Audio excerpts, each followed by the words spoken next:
Hi guys, ArchieLuxury, and who do I recommend in America? In America, who do I recommend for quality pre-owned wristwatches? David SW, David SW, David SW. Go to davidsw.com. He is the best, the greatest pre-owned dealer in all of the United States of America. David SW, David SW, David SW. So, how much money do you think's enough for you? What would you like to have? You're quite comfortable, right? An extra million would be good. An extra million? What would an extra million do in your life then? Just give me safety, security.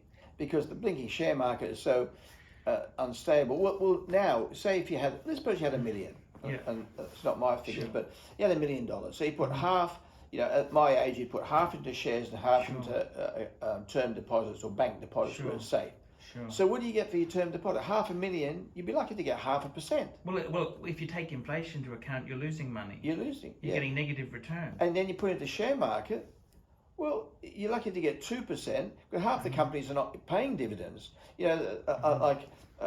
Look here, the Westpac Bank has knocked out a few dividends. Borrell is now the second or third not paying dividends. There's a few companies, they're not paying dividends. Sure. And because the bad downturn, whatever. And so you're lucky to get 2%. So on your $500,000, you get 2%, that's 10,000. On the other side, you get sweet bugger all. So how can you live on 10,000? You don't. So you have to draw off your capital. Now, Sure. to live, say it costs you 60,000 a year to live, Sure. well, that only takes a couple of years. Yes, you got 15 years or so. But So tell me this then, what's happened with this COVID, this world we're in now after COVID, right? You don't have to be right, okay? No. I just want to know your harebrained theory.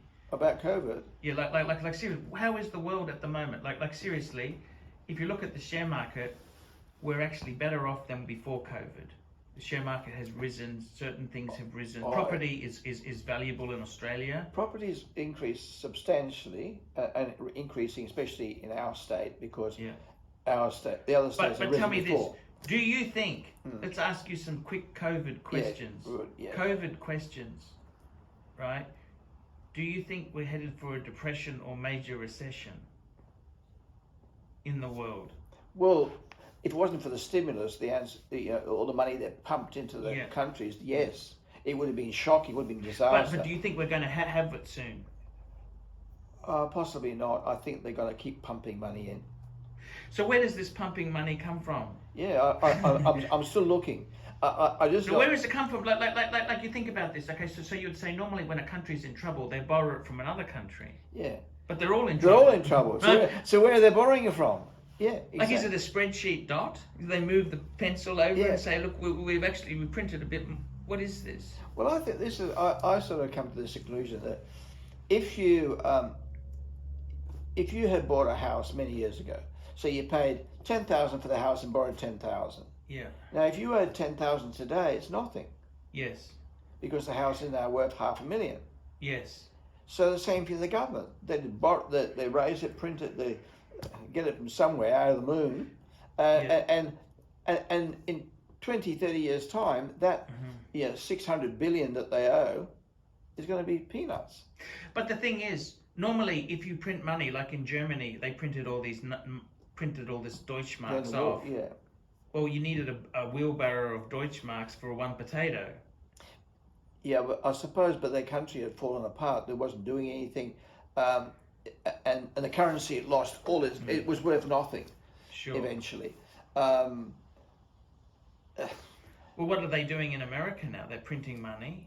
Yeah, but but the whole world is storing it. I mean, if you live in Russia or Africa, what do you want? Their currency or American dollars? They're all hoarding American dollars. So even though America is printing it all out, everybody regards that as more valuable, American dollars, than their own currency, or the Russian ruble, or the whatever.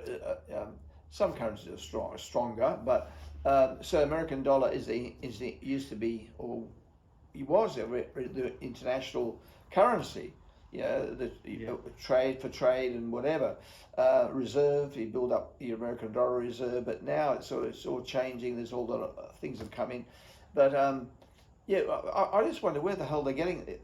I've read the explanations, and I do not understand where the hell the money is coming from. Because you're an economist, you got an economics degree. I know, and it's mumbo jumbo, because they say, well, they get it from the Reserve Bank, right? Yeah, the Reserve Bank lends it to them. Where's the Reserve Bank get it from?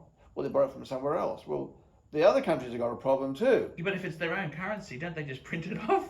Well, they turn the photocopier on. Well, that's apparently that's the explanation they give. They print out their own currency. It doesn't matter. All you're doing is devaluing the value of your currency. And I thought, is it?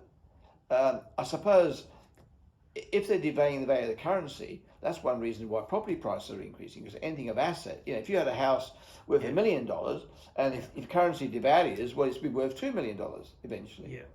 Yeah. You'd be able to buy only the same amount, but if you had debts, you can sell it and clear all your debts, and you've still got $1 million left over. Yeah, it's a very strange time. Interest rates are record low. Oh, shocking low. Yeah.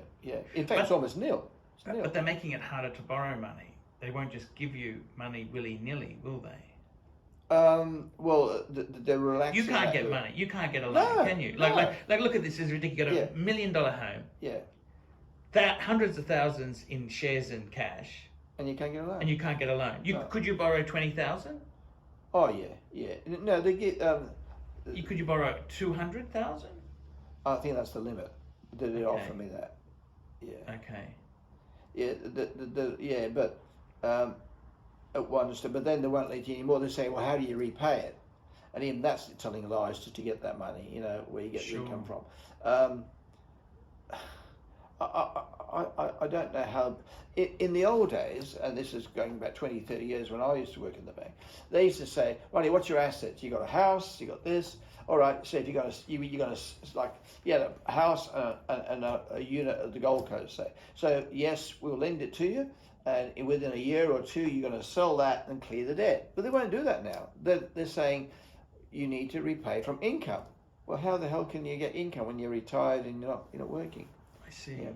And of course you say from investments, well, they say, well, what the 0.3% you get or something.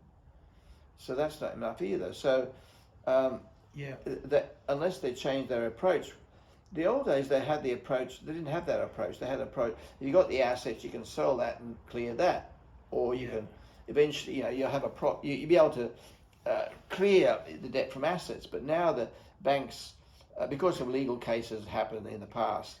They're not willing to do that now. So but some people are still. But just imagine this. But you're looking at the flip side of that. If you are lucky enough to have a good job, especially if you're a director of a company earning, $3 million a year or something, you can do anything, can't you? You can buy, borrow, build up assets, borrow 1%, 3%, 2 or 3% realistically. Borrow at 2 or 3%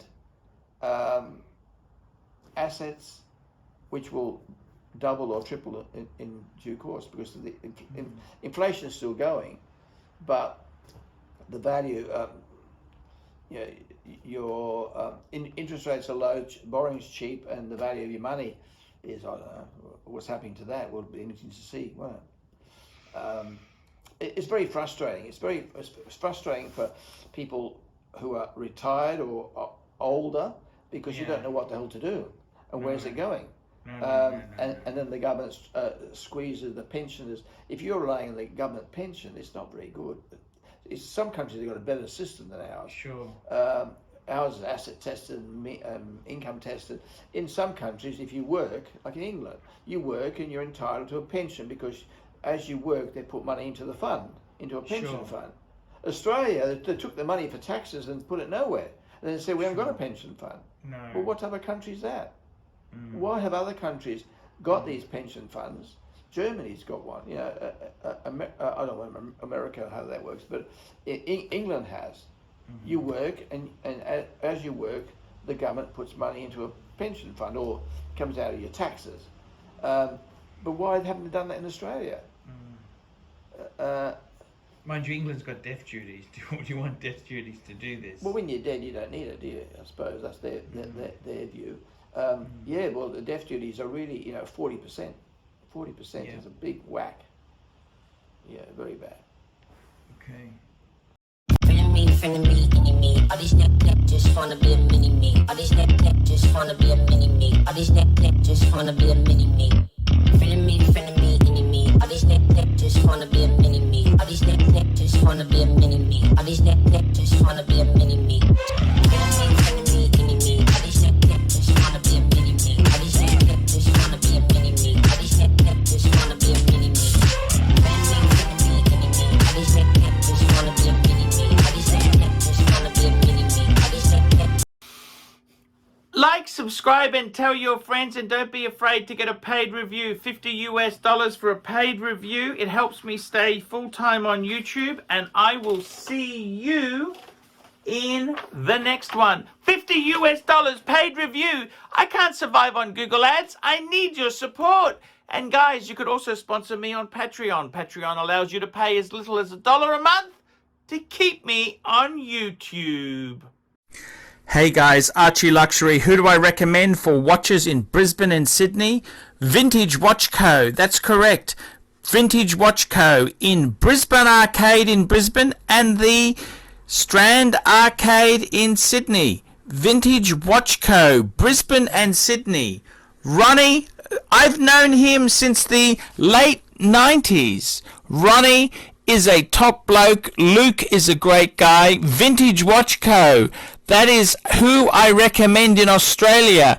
Check out Vintage Watch Co. and the guys' amazing range of watches. They also do service and repairs. Vintage Watch Co. That is where the Pontiff goes. You know, some of my Patek's came from Vintage Watch Co. That's right, guys. Vintage Watch Co.